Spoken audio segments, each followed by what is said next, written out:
Hello and welcome to Sursa.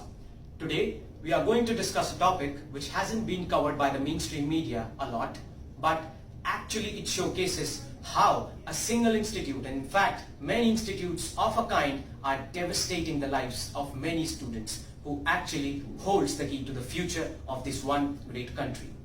Coming to this topic, we are going to discuss about the fake institutions who have given a huge impact on the lives of youngsters, which come from a family which put in all their money in order to help their children to attain knowledge and degrees from recognized institutions, which in the end turn out to be a sad state of affair. One such institution is IIPM, headed by a very influential man, Mr. Arindam Chaudhary. Arindam Chaudhary is not a man who needs any introduction. After all, his institute, IIPM, gave away 60% of its revenue in advertising the company. Sorry, the educational institution. 60%, that was more than what DLF was putting in order to advertise itself. That in itself is a huge statistic. That in itself shows how big the company was when it came to media representation.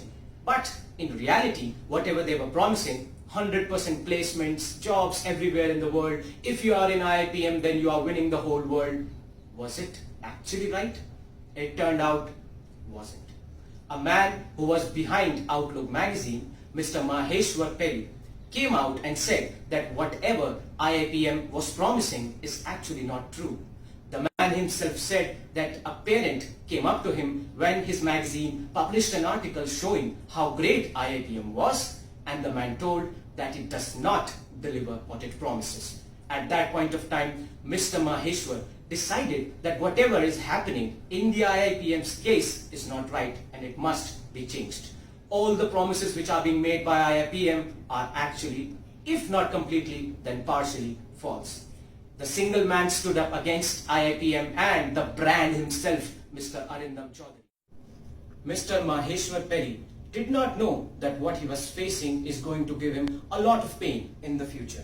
But as he discovered that what he was up against was way too big, he still realized that the cause for which he was fighting was way bigger than any other.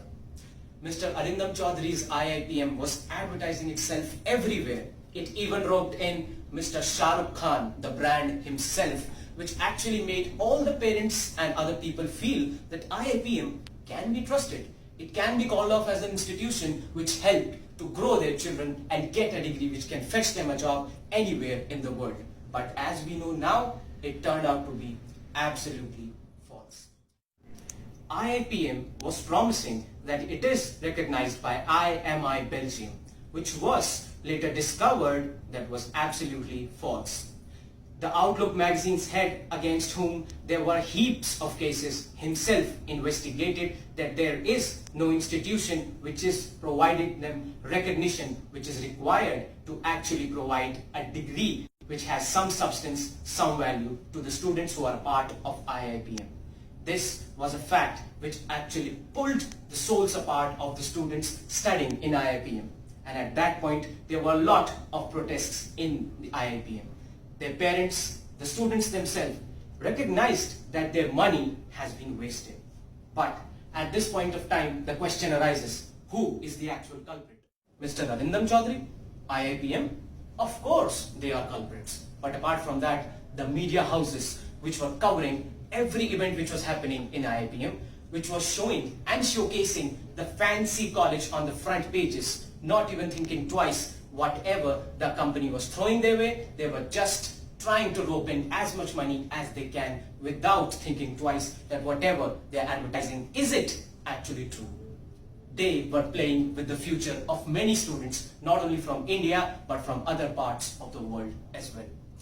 This is a point where we need to realize that we are the ones who need to do research before delving into colleges.